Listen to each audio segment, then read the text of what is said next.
لیتا ہوں اس بات سے کہ شاہ نامہ اسلام میں جنگ کے آغاز سے پہلے جو معاملہ ہوا، بارش ہوئی ہے، اس بارش نے معاملہ ایسے کیا کہ جو ریتلی زمین تھی وہ سخت ہو گئی، مسلمانوں کے لیے آسانی ہو گئی، اور جو چٹیل زمین سخت زمین تھی وہ کیچڑ بن گیا اور کافروں کے لیے چلنا پھرنا دشوار ہو گیا۔ اور یہ جمعرات جمعے درمیانی رات تھی، صحابہ کرام خوب جی بھر کے سوئے، اور ان کو اس نیند نے ان کو چاقو چوبند کر دیا اور ان کے لیے اللہ نے آسانیاں پیدا کر دی۔ تو وہ کہتے ہیں کہ اس بارش سے پہلے جب جہاں پہ سخت گرمی تھی، زمین تانبے کی طرح تپ رہی ہے، بن رہی ہے، اور جو عمرے پہ لوگ گئے حج پہ جانتے ہیں کہ گرمی کا موسم وہاں کتنا شدید ہوتا ہے، اور وہ بدر کا میدان آپ نے اگر دیکھا ہو، آج بھی وہ بالکل وہ سخت وہاں موسم ہوتا ہے وہاں پہ۔ تو وہ کہتے ہیں کہ ایک تصور شاعر کا کہتا ہے کہ ابو الحسن حفیظ جلندری مرحوم نے لکھا، شاہ نامہ اسلام میں پوری ہسٹری لکھی ہے، اور وہ کہتا ہے کہ صحرا نے یہ دعا دی رب کی، صحرا نے دعا کی، میدان بدر نے دعا کی، میدان بدر کی ریت نے رب کی بارگاہ میں دعا کی، اور کیا دعا کی؟ وہ کہتے ہیں وہ کہتے ہیں کہ خبر کیا تھی ملے گی یہ سعادت میرے دامن کو، بنایا جائے گا فرش عبادت میرے دامن کو، خبر ہوتی تو میں شبنم کے قطرے جمع کر رکھتا، خبر ہوتی تو میں شبنم کے قطرے جمع کر رکھتا، چھپا کر ایک گوشے میں مصفہ حوض بھر رکھتا، وہ پانی ان مقدس مہمانوں کو پلا دیتا، میں اپنی تشنگی دیدار حضرت سے بجھا لیتا، وہ پانی ان مقدس مہمانوں کو پلا دیتا، میں اپنی تشنگی دیدار حضرت سے بجھا لیتا، میرے سر پر سے گزرا نوح کے طوفان کا پانی، میرے سر پر سے گزرا نوح کے طوفان کا پانی، تعصب ہے کہ مجھ سے ہو گئی اس وقت نادانی، اگر کرتا میں اس پانی کی تھوڑی سی نگہداری تو ہو جاتا میری آنکھوں تو چشموں کی طرح جاری، یہ 70 اونٹ 2 گھوڑے یہاں سے رام ہو جاتے، مجاہد بھی وضو کرتے نہاتے غسل فرماتے، حضور ساقی کوثر میری کچھ لاج رہ جاتی۔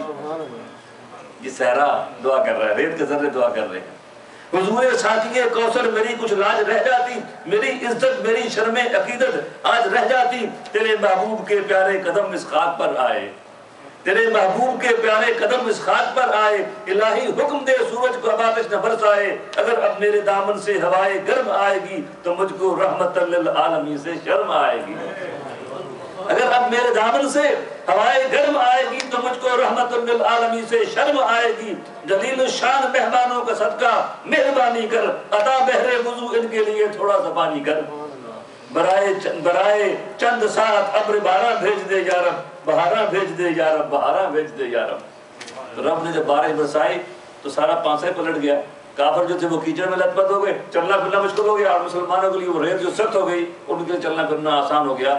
اور جب صبح جنگ چھڑنا تھی تو حضور سرکار دو عالم صلی اللہ علیہ وسلم ساری رات رب کی بارگاہ میں دعا کرتے رہے، بار بار دعا کرتے رہے، بار بار دعا کرتے رہے، پروردگار اگر آج یہ چھوٹا سا لشکر شکست کھا گیا تو پھر قیامت تک کوئی تیرا نام لینے والا نہیں ہوگا، اگر آج یہ تیرے نام لیوا مغلوب ہو گئے تو پھر تیری عبادت بھی نہیں کی جائے گی، اور میں تجھے اپنے اس تعلق کا واسطہ دیتا ہوں جو تیرا مجھ سے تعلق ہے، میں تجھے اپنے اس واسطے کا تو اپنے اس تعلق کا واسطہ دیتا ہوں کہ میرے پروردگار مجھ پر رحم فرما، اور جو نے مجھ سے وعدہ کیا اس وعدے کو پورا کر، اس وعدے کو پورا کر۔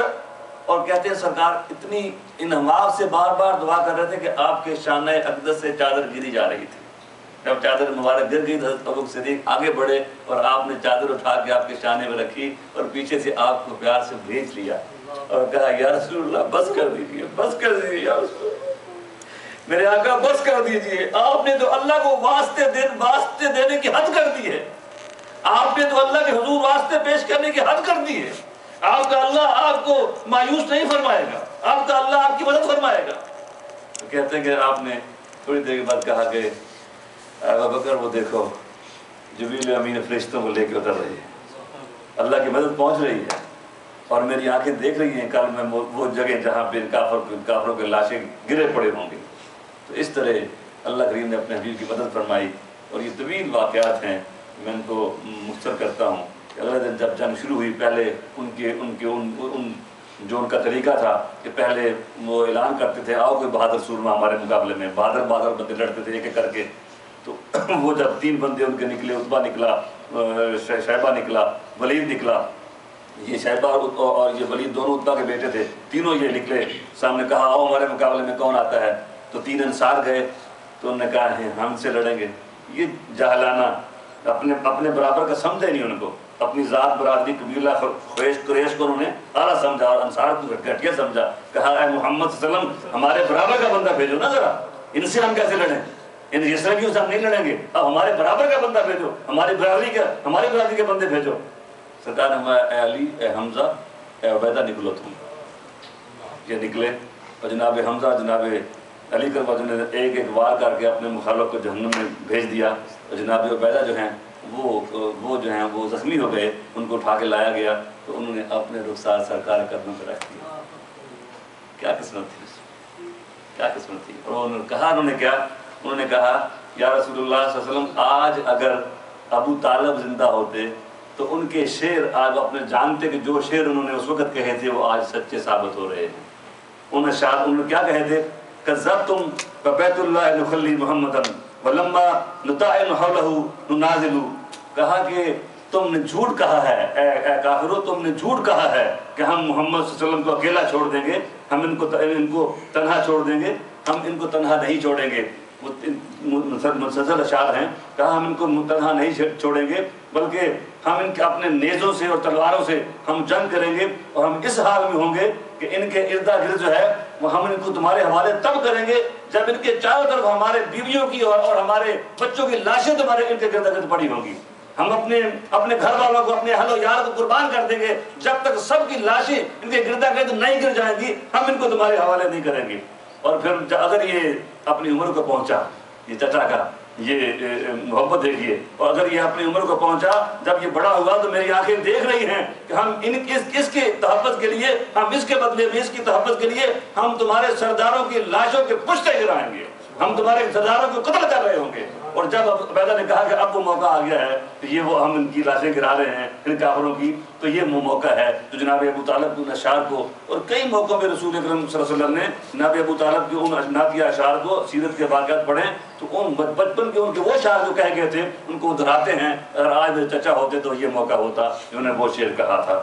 تو یہ اس میں آمنے سامنے جب گمسان کی رنگ پڑی تو اس میں دو واقعات میں کہہ کے اپنی بات میں سمیٹ لوں گا کہ جو سرداروں کو جو مار پڑی نا، ایک ابو جہل مارا گیا اور اس کو یہ افسوس تھا کہ ہائے مجھے افسوس اس بات کا ہے کہ مجھے دو بچوں نے مار دیا، جس کا تکبر اس قدر زیادہ تھا کہ وہ خانہ کعبہ غلاف کو پکڑے کہتا تھا یا اللہ اگر یہ تیرا سچا نبی ہے تو ہم نے ایمان تب بھی نہیں لانا، ہم پہ آسمان سے پتھروں کی بارش کر دے تو.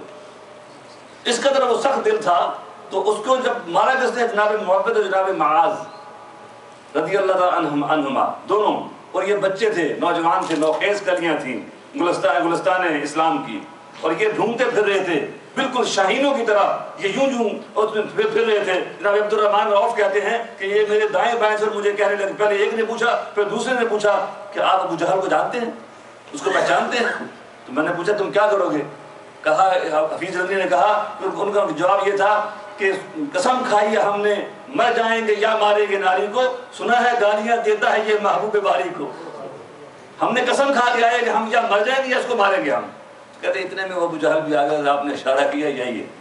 تو وہ عقاب کی طرح جھپٹے اور انہوں نے 2-3 باروں میں اس کو نیچے انہوں نے اس کو گرا دیا، اور اس کا خون جو تھا وہ زمین نے چوس لیا اس پلید خون کو، اور وہ جہنم پہنچ گیا. اب وہ ایک نے کہا کہ میں نے مارا ہے، دوسرے نے کہا کہ میں نے مارا ہے، دونوں کی تلواریں خون آلود تھیں، دونوں سرکار کی بارگاہ میں پہنچے. آپ نے کہا ذرا تلواریں دکھاؤ تم اپنی. آپ نے کہا تم دونوں نے اس ظالم کو مارا ہے، دونوں کو یہ درجہ آپ نے عطا فرمایا. تو وہ جو اتنا تکبر تھا، اللہ کریم نے اس کو یوں ذلیل و رسوا کیا کہ 2 بچوں کے ہاتھوں میں مارا گیا. ایسے ہی امیہ بن خلف جو حضرت بلال حبشی رضی اللہ تعالی عنہ کو سخت اذیتیں دیا کرتا تھا، اور وہ آپ کے سینے پر تپتے پتھر رکھا کرتا تھا، اور آپ کے پاؤں میں رسی ڈال کے وہ بچوں کے ہاتھ کرتے تھے کہ ان کو گھسیٹو گلیوں میں. اب وہ جب سامنے آیا تو جناب بلال رضی اللہ تعالی عنہ، اللہ نے وہ جرأتیں دی اس آزاد کردہ غلام کو، اس حبشہ کے رہنے حبشی نژاد مسلمان کو، جس کو معاشرے میں، مکی معاشرے میں جس کا کوئی نام نہیں تھا، جس کو لوگ اپنا غلام سمجھتے تھے، اسلام نے اس کو یہ جرأت دے دی تھی کہ جو مکہ کا جو سردار تھا وہ اس پہ چیتے کی طرح جھپٹا. انہوں نے کہا کہ اگر آج یہ بچ کے چلا گیا تو پھر میں تو برباد ہو گیا نا. تو کہتے ہیں کہ اس کا کوئی معاہدہ تھا ایک مسلمان سے، تو وہ مسلمان جو ہیں وہ انہوں نے کہا کہ میں میرا وعدہ ہے اس کو بچانے کے لیے، میں نے کہا تھا اس سے میرا وعدہ ہے. انہوں نے کہا کچھ بھی ہو جائے اس کو آج نہیں چھوڑیں گے. وہ کہتے ہیں کہ وہ مسلمان اس کے اوپر لیٹ گئے کہ اس کو چھوڑو، میرا وعدہ ہے اس سے. تو کہا کہ ان کی تلواروں نے پھر بھی ان کو نہ چھوڑا اور اس کو جہنم رسید کر دیا. تو یہ جو سرگنے تھے نا ان کے کافروں کے، وہ سارے کے سارے یوں فنا فی النار ہوئے. اور مسلمانوں کو یہ اللہ نے شان عطا فرمائی. اس میں جناب عکاشہ کا واقعہ بھی جنگ بدر میں یہ یاد رکھنے کے لائق ہے. جناب عکاشہ وہ ہیں کہ جب رسول اکرم صلی اللہ علیہ وسلم نے شان فرمایا تھا نا کہ میری امت کے اتنے لوگ جو ہیں وہ بغیر حساب کے جنت میں جائیں گے، ان کا یا رسول اللہ مجھے ان میں سے کر دیجیے. تو آپ نے کہا اللہ تعالیٰ انہیں میں سے کر دیا. ایک اور صحابی اٹھے، یا رسول اللہ میں بھی. کہا نہیں، اب عکاشہ بازی لے گیا. اب عکاشہ بازی لے گیا. جب یہ جنگ کر رہے تھے کہ تلوار ٹوٹ گئی تو آئے، یا رسول اللہ میری تلوار ٹوٹ گئی ہے. آپ نے لکڑی کی ٹہنی اٹھائی، کہا تو مجھ سے لڑو. وہ دیکھتے ہی دیکھتے وہ لکڑی کی ٹہنی جو تھی وہ لوہے کی تلوار بن گئی. یہ معجزہ ہے میرے آقا مولا محمد رسول اللہ صلی اللہ علیہ وسلم کا. یہ معجزہ ہے سرکار رحمت اللہ علیہ وسلم کا کہ وہ اللہ نے پوری کائنات کو ان کے لیے مسخر کر دیا ہے. اگر وہ آسمان کے چمکتے چاند کو اشارہ کر دیں تو وہ دوبارہ ہو کے زمین پہ آ گرتا ہے. اگر وہ اپنا ہاتھ یوں کھول دیں تو پنجاب رحمت کی ندیاں دریا جاری ہو جاتے ہیں ان کے فیض باندھنے والے ان کے ہاتھ سے. اور اگر لکڑی کو اٹھا کے وہ کہہ دیں کہ جاؤ لے لو یہ تلوار ہے، وہ تلوار کام کرنا شروع کر دیتی ہے. ہم دیکھتے ہیں سیرت میں پڑھتے ہیں کہ رات کے تاریکی میں ایک صاحب کہتے ہیں یا رسول اللہ اندھیرا ہے، گھر کیسے پہنچوں؟ تو آپ ایک لکڑی سے کہتے ہیں یہ لو، اس کو تم لے جاؤ، جہاں تک تم جاؤ گے یہ تمہارے لیے چراغ کا کام کرے گی. وہ دو صحابی اس لکڑی کو چراغ بنا کے چلتے ہیں. جب راستے میں پہنچتے ہیں تو راستے میں دونوں کا موڑ آ جاتا ہے. وہ کہتے ہیں آپ کیا کریں؟ کہتے لکڑی کو توڑ لیتے ہیں، وہ لکڑی دو چراغ بن جاتی ہے.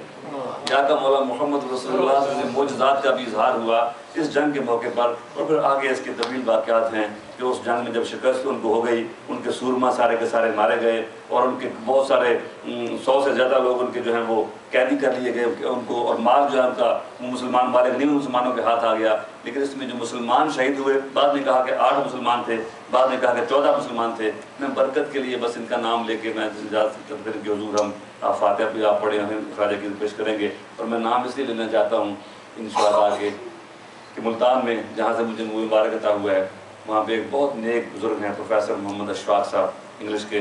اور وہ ہر سال تراویح کے بعد جیسے ہمارا درس ہوتا ہے وہ درس دیا کرتے تھے وہاں پہ.